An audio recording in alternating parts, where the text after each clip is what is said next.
O Senhor esteja convosco. Ele está no meio de nós.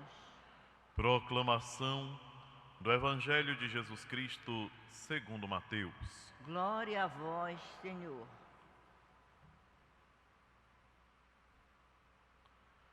Naquele tempo, disse Jesus aos seus discípulos: Ficai atentos, para não praticar a vossa justiça na frente dos homens, só para serdes vistos por eles. Caso contrário, não recebereis a recompensa do vosso Pai que está nos céus. Por isso, quando deres esmola, não toques a trombeta diante de ti, como fazem os hipócritas nas sinagogas e nas ruas, para serem elogiados pelos homens. Na verdade, em verdade vos digo, eles já receberam a sua recompensa. Ao contrário, quando deres esmola, que a tua mão esquerda não saiba o que faz a tua mão direita, de modo que a tua esmola fique oculta, e o teu Pai, que vê o que está oculto, te dará a recompensa. Quando orardes, não sejais como os hipócritas, que gostam de rezar em pé nas sinagogas e nas esquinas das praças, para serem vistos pelos homens. Em verdade vos digo, eles já receberam a sua recompensa. Ao contrário, quando tu orares, entra no teu quarto, fecha a porta e reza ao teu Pai que está oculto. E o teu Pai, que vê o que está escondido, te dará a recompensa. Quando jejuardes, não fiqueis com o rosto triste como os hipócritas. Eles desfiguram o rosto, para que os homens vejam que estão jejuando. Em verdade vos digo, eles já receberam a sua recompensa. Tu, porém, quando jejuares, perfuma a cabeça e lava o rosto, para que os homens não vejam que tu estás jejuando, mas somente o teu Pai que está oculto, e o teu Pai que vê o que está escondido, te dará a recompensa. Palavra da salvação. Glória a vós, Senhor. Queridos irmãos e irmãs, essa palavra que nós acabamos de ouvir e que nos fala da verdadeira prática religiosa, nós ouvimos também no início da Quaresma. E é uma recomendação muito importante para nós. A religião, ela não deve ser praticada de modo algum com vaidade. A vaidade faz com que nós tenhamos essa tentação de sermos notados, que as pessoas percebam o que a gente faz. Que nós somos muito religiosos, que nós participamos do grupo tal, que nós fazemos não sei o quê. A vaidade, ela derruba toda a prática religiosa. Enquanto que a humildade é observada por Deus e é reconhecida por Ele e recompensada. A oração, a esmola, a oração e o jejum, essas três práticas que fazem parte da vida do cristão, não só no tempo da Quaresma, mas durante todo o arco da nossa existência, devem ser praticados para Deus e não para a nossa ostentação. Por isso que o Senhor fala muito claro em relação à esmola, que a tua mão esquerda não saiba o que a tua direita fez, para que o teu Pai, que vê o que está oculto, te dê a recompensa. Quem do contrário faz e começa a tocar a trombeta na sua frente e a dizer que fez isso, fez aquilo, aquilo outro, já recebeu o reconhecimento dos homens, então já tem o que ele queria. Deus está, a partir daquele momento, tranquilo, porque ele queria aquilo, recebeu aquilo. E assim vai para tantas outras situações. A oração, ela tem essas duas dimensões, que é essa dimensão comunitária, como nós nos encontramos agora, até quem nos acompanha pela TV, pela rádio web, mas tem também aquela dimensão pessoal, que é aquela oração que nós fazemos no segredo das nossas casas, no nosso quarto, e fazemos pedindo a Deus a graça do nosso progresso espiritual, do nosso crescimento interior. Não é que uma seja mais importante do que a outra, de maneira alguma. Esse momento comunitário de oração, ele é indispensável. Aqui e acolá tem alguém que diz assim: ah, mas eu não participo da missa, eu rezo em casa. Ah, eu não preciso ir numa igreja para poder encontrar com Deus. Meio esquisito, né? Porque a humanidade desde sempre escolheu lugares e consagrou aqueles lugares a Deus para ser o lugar do encontro com Ele. Então o templo é o lugar privilegiado. E para nós que somos católicos, nós temos ainda um privilégio maior, porque no templo nós temos a presença do Cristo vivo na Eucaristia. Então ainda se torna muito mais importante a nossa presença nas nossas igrejas, diante dos nossos sacrários. E dependendo da hora que nós vamos, nós podemos fazer a nossa oração pessoal, silenciosa diante de Deus e colocar diante dele as nossas preocupações, os nossos anseios, aquilo que nós desejamos alcançar. Interessante que a primeira leitura de hoje, mostrando o momento em que o profeta Elias é arrebatado, nos mostra também a humildade de Eliseu. Eliseu que toma o manto do mestre, Eliseu que assume a missão de ir adiante, procurando cumprir com aquilo que o Senhor lhe pede. Eliseu pede uma dupla porção do espírito de Elias. É muita sabedoria, viu, gente? Enquanto alguém poderia pedir isso, aquilo outro, há várias coisas, sobretudo até coisas ligadas à questão material, Eliseu pede a graça de ser mais eficaz ainda do que o seu mestre, não por orgulho, mas para servir melhor ao Senhor.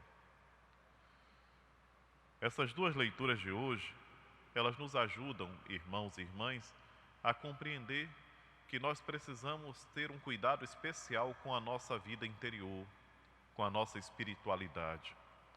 Que nós não vivamos a nossa fé somente de coisas aparentes. Pelo contrário, devemos evitar toda essa parte de aparência, de querer ser notado, e devemos praticar a nossa fé com a humildade de quem está para servir, de quem deseja oferecer a Deus algo pelo bem da humanidade, no silêncio, sem tocar trombetas, como diz o Mestre nosso Senhor Jesus Cristo aqui na leitura que acabamos de falar.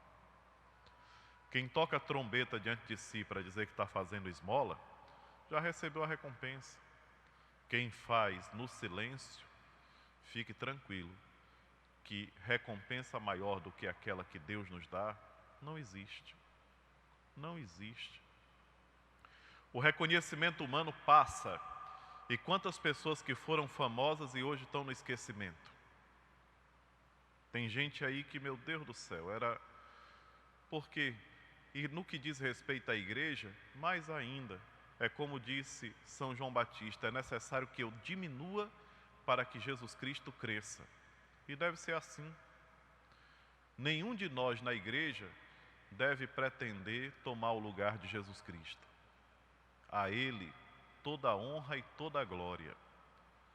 Nós não somos nada diante dele, que é tudo.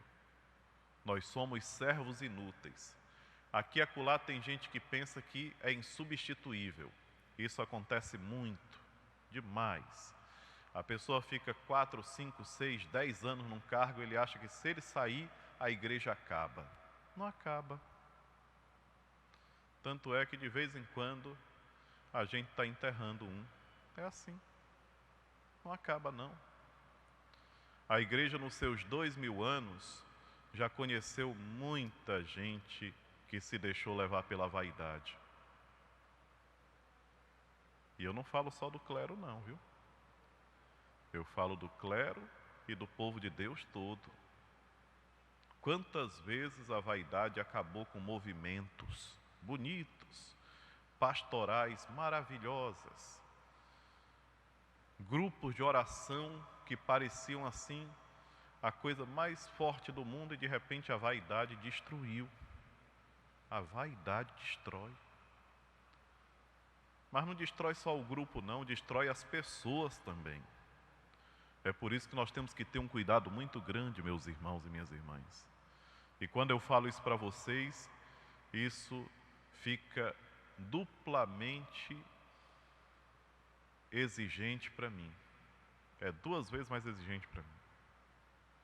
Se aqui e acolá tem gente que diz assim, que missa, não sei o que, eu digo, não sou eu. A gente não deve se vangloriar do que não é nosso. Nós estamos para servir a Deus, todos nós, e temos que ter essa consciência de que nós estamos para servir. E servir, porque tem uma turma que se apoia nisso aí, cruza os braços e não faz nada, nem pela humanidade, nem pela igreja. Tem uma turma de gente que pega só o vácuo, mas não quer fazer nada, não se dedica num grupo, não se dedica numa pastoral, não participa de um movimento, não faz nada. E fica no vácuo, querendo aproveitar o que os outros estão fazendo.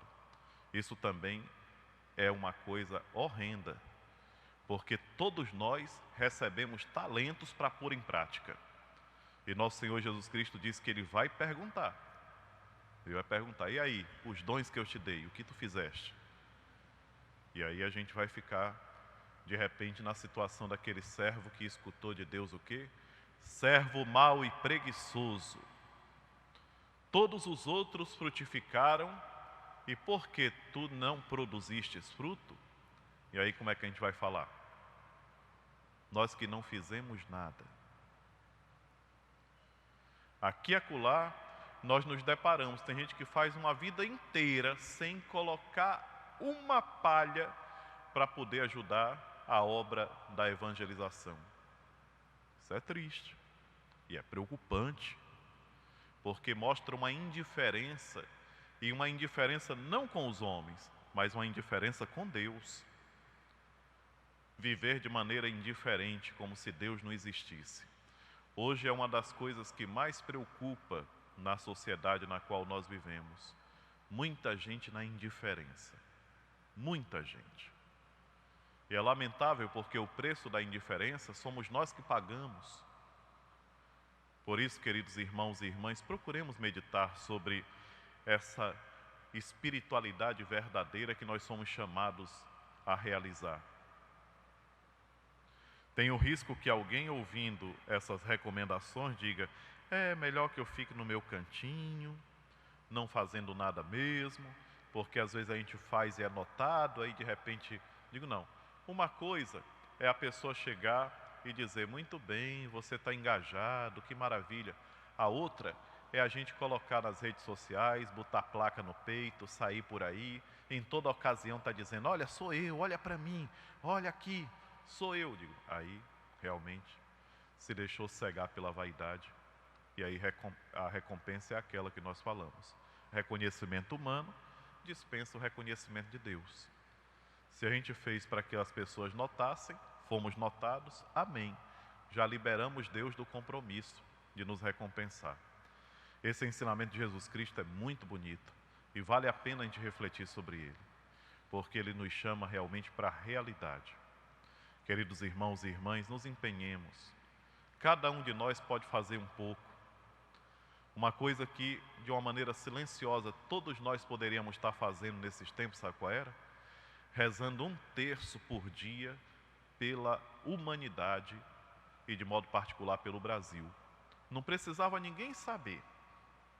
Mas se nós estivéssemos rezando 1/3 todo dia pela humanidade que se encontra num momento tão difícil, nós estaríamos cumprindo com uma coisa bonita, no segredo do nosso quarto, do nosso coração, sem que ninguém soubesse, e todos aqueles beneficiados, um dia, na presença de Deus, nos agradeceriam também pela forma como silenciosamente nós fizemos o bem pela humanidade. É isso. Às vezes a gente imagina atravessando o oceano para ir do outro lado salvar uma pessoa. Dentro da sua casa e na missão que você tem na igreja, você pode estar fazendo o bem para que essa humanidade seja melhor. Não adianta colocar as mãos na cabeça quando acontece alguma coisa e dizer: onde nós vamos parar? Todo mundo faz isso. Mas quem é que pega um texto para rezar depois, pedindo a Deus que tenha misericórdia da humanidade? Né? É fácil se desesperar. Queridos irmãos e irmãs, procuremos guardar no coração esses ensinamentos.